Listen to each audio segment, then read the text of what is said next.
Salam probing.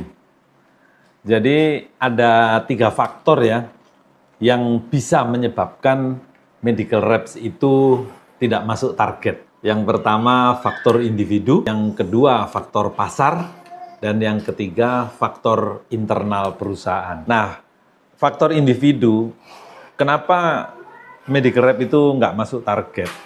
Itu bisa jadi karena sebagai medical rep kurang memahami tentang teknik selling skill.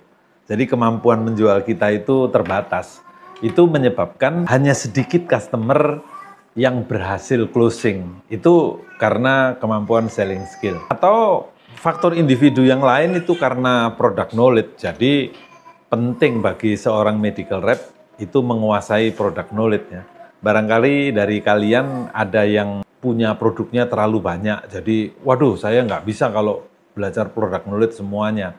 Ya kalau produknya banyak, aku sarankan kalian belajar disease knowledge namanya. Jadi kalau batuk pilek, nah obatnya apa saja yang bisa kita tawarkan gitu.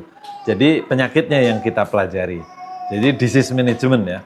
Atau untuk kalian yang di alat kesehatan, itu bisa belajar masalah-masalah di rumah sakit. Jadi kalian bisa menawarkan produk-produk yang kalian bawakan pada nada dasar memberikan solusi. Itu penting ya.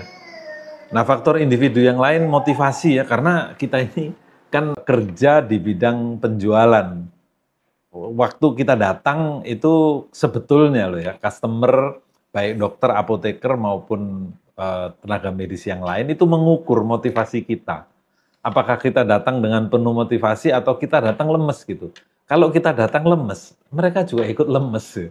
Jadi datanglah dengan motivasi karena motivasi itu menular. Jadi silahkan tularkan motivasi yang baik untuk para customer. Nah, faktor individu yang lain adalah mental block. Jadi belum berangkat kita sudah berpikir kalau itu akan gagal gitu. Paling susah lah gitu. Nah itu karena diri kita sendiri ya, karena kita bilang itu nggak bisa, maka apa yang terjadi ya nggak bisa gitu. Apa yang akan terjadi itu sama dengan apa yang kamu pikirkan. Jadi pikirkan yang baik-baik, pikirkan jalan keluar gitu. Jangan pikirkan masalahnya, supaya nggak terbalik gitu. Nah, itu beberapa faktor individu yang mungkin akan mempengaruhi pencapaian sales dari seorang medical representative. Nah, yang kedua, faktor pasar. Nah, pasar ini ada di luar kita ya. Artinya banyak hal pasar di pekerjaan kita sebagai medical reps itu bisa kompetitor, bisa juga. Jadi kompetitornya sangat agresif gitu. Jadi jangan berpikir bahwa kompetitor itu diam. Kompetitor itu selalu mengintip apa yang menjadi sukses kita. Karena itu yang paling mudah gitu. Kalau kita sudah berhasil, kita sukses, apa kunci sukses kita, mereka tiru. Terus mereka gigit kita dari belakang. Itu yang paling mudah. Atau kita juga begitu, kita cari kompetitor-kompetitor yang sukses, kemudian kita gigit ya dari belakang. Begitulah berkompetisi. Faktor pasar yang lain itu bisa jadi customer-nya. Kalian punya beberapa dokter yang poten, terus kemudian mereka berangkat ke luar negeri. Minggu ini ada kongres, 1 minggu gitu. Pasti resepnya akan berkurang banyak. Nah itu harus diantisipasi ya. Karena kalau dokternya pergi, otomatis resepnya berhenti. Itu resiko. Makanya kita harus punya customer-customer cadangan. Atau kita bilang dulu kalau customer atau dokter ini mau berangkat kongres, sebelum kongres genjot dulu gitu kan. Atau kalau nanti pulang kongresnya masih ada minggu terakhir barangkali gitu, minta bantulah supaya minggu terakhir itu resepnya ditingkatkan gitu. Ini faktor customer ya, faktor customer. Kemudian ada juga pasar ya, pasar memang bulan-bulan ini kasusnya sedang jarang, misalnya waktu musim panas gitu.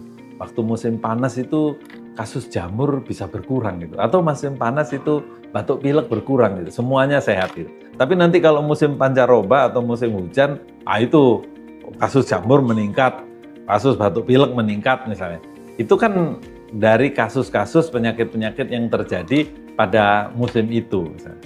Kayak sekarang misalnya bulan puasa, mungkin ada kasus-kasus tertentu misalnya seperti susah BAB misalnya, itu meningkat karena pola makannya berganti ya, mungkin pola makannya berganti. Atau justru gastritis karena lambungnya kosong, bisa jadi.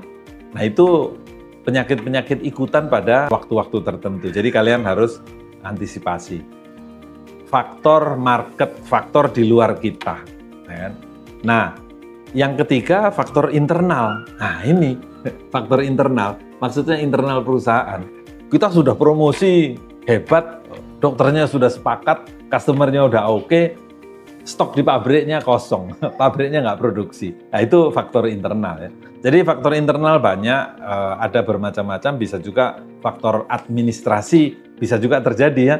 Artinya promosi-promosi atau program-program yang sudah kita janjikan kepada customer karena faktor internal perusahaan itu tidak bisa terlaksana. Nah akhirnya itu mengganggu hubungan baik kita, ujung-ujungnya resepnya berkurang atau order produknya berkurang atau kita jadi terhambat tuh closingannya. Jadi sehingga bulan itu bisa tidak tercapai ya.